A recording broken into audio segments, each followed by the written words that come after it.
Linear accelerator, short form में आप इसको लाइनैक भी बोल सकते हैं, LINAC। तो सबसे पहले आपको पता होना चाहिए लीनियर एक्सेलरेटर होता क्या है, ये क्या काम करता है। लीनियर एक्सेलरेटर से हम चार्ज पार्टिकल जैसे प्रोटॉन, इलेक्ट्रॉन, अल्फा पार्टिकल्स, चाहे वो नेगेटिवली चार्ज पार्टिकल हो चाहे पॉजिटिवली चार्ज पार्टिकल हो, उसको बहुत ज़्यादा काइनेटिक एनर्जी तक एक्सेलरेट करवा सकते हैं। और इसमें एक्सेलरेशन कैसे करते हैं हम चार्ज पार्टिकल्स की, उनको स्ट्रेट लाइन में मूव करवा के एक्सेलरेशन करवाते हैं।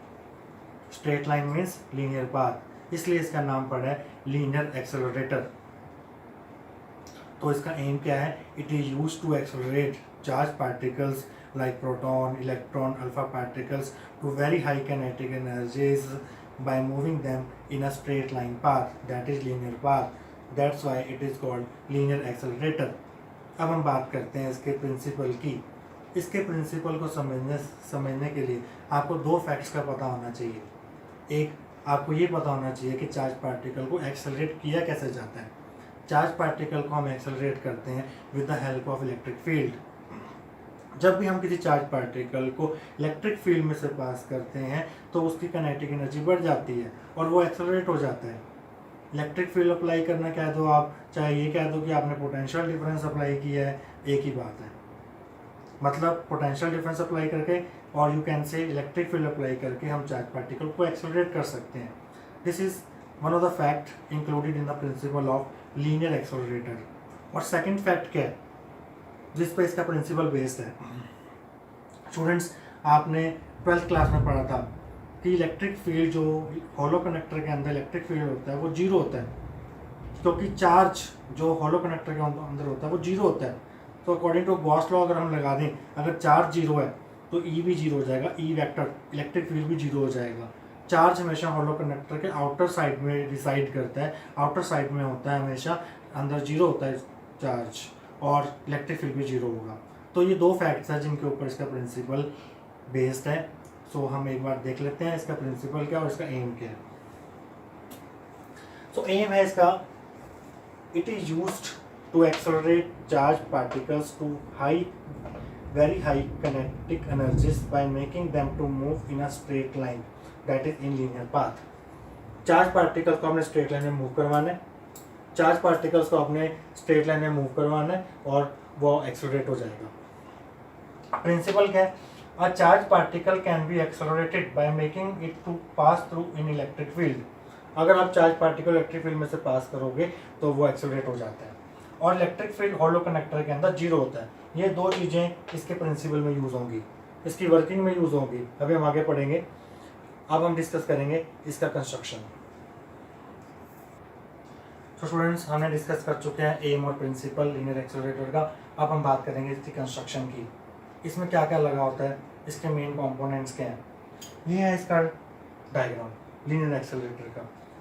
इसमें क्या लगा हुआ है, मेन चीज़ इसमें लगी हुई है, ये जो आप देख रहे हो सिलेंड्रिकल शेप की, ये है glass tube, evacuated glass tube है, इसके अंदर वैक्यूम भरा हुआ है।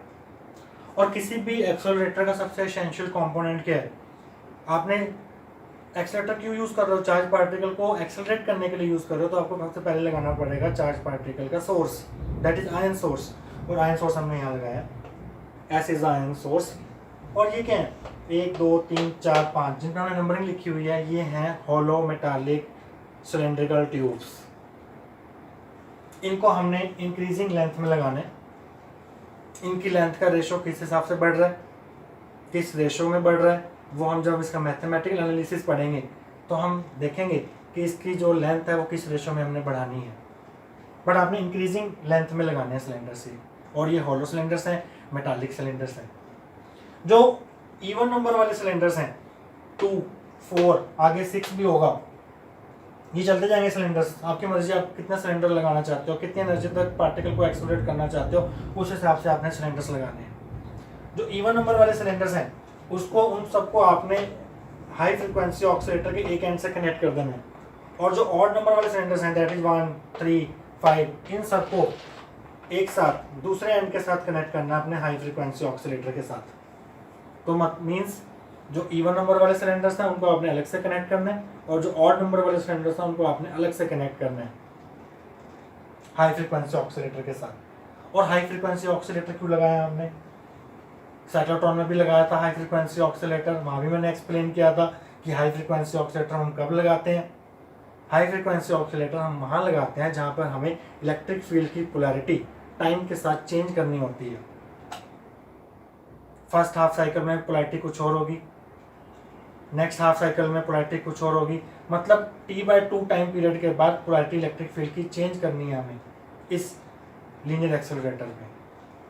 वो पोलैरिटी कैसे चेंज होगी? जब इलेक्ट्रिक फील्ड का फर्स्ट हाफ साइकिल आएगा, मींस 0 से लेकर T/2 टाइम पीरियड तक, जो ऑड नंबर वाले सिलेंडर्स हैं उनकी पोलैरिटी हम लेट कर लेते हैं नेगेटिव, और इवन नंबर वाले सिलेंडर्स की पोलैरिटी है पॉजिटिव। जब नेक्स्ट हाफ साइकिल आएगा तो उनकी पोलैरिटी रिवर्स हो जाएगी, plus minus plus minus plus हो जाएगी। पोलैरिटी रिवर्स करना जरूरी है, अगर आप पोलैरिटी रिवर्स नहीं करोगे तो चार्ज पार्टिकल इसमें एक्सेलरेट नहीं होगा।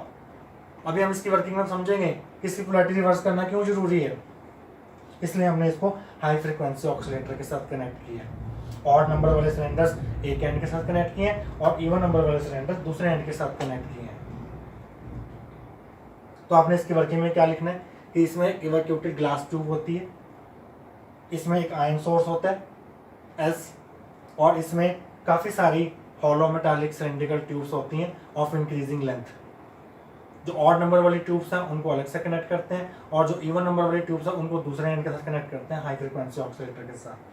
तो ये इसका ये इसका कंस्ट्रक्शन है। कंस्ट्रक्शन में आप एक बात और ऐड कर सकते हो कि जब एक टाइम पे ऑड नंबर वाली ट्यूब्स नेगेटिव है तो इवन नंबर वाली ट्यूब पॉजिटिव होंगी, और नेक्स्ट हाफ साइकिल में इसका रिवर्स हो जाएगा, मीन्स ऑड नंबर वाली ट्यूब पॉजिटिव हो जाएंगी और इवन नंबर वाली ट्यूब नेगेटिव हो जाएंगी।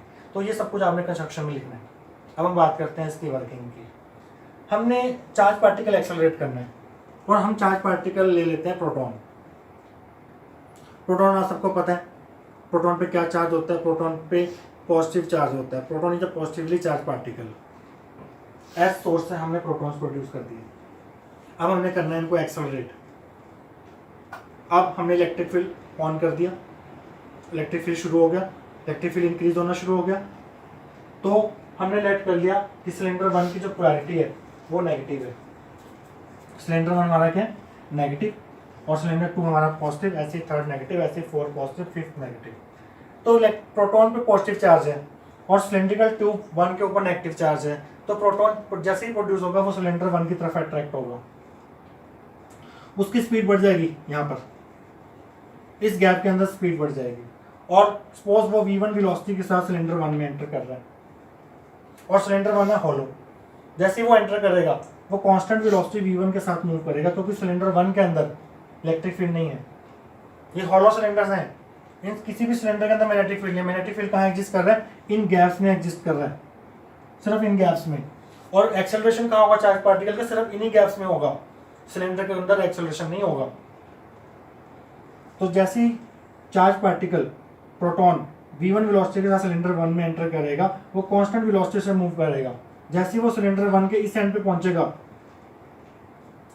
वैसे ही इन सिलेंडर्स की पोलैरिटी चेंज हो जाएगी। ये पॉजिटिव हो जाएगा, ये नेगेटिव, ये पॉजिटिव, ये नेगेटिव, ये पॉजिटिव।